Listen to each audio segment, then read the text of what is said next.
We will import Pandas library. We will use read CSV method to read CSV file. A series is a single columnar while a data frame is multi-columnar. What we are seeing here is a data frame.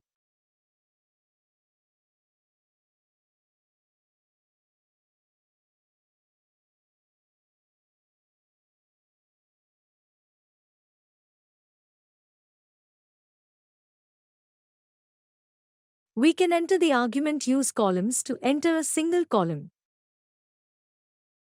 The output is still a data frame. To convert the output into series, we have to add the argument squeeze is equal to true.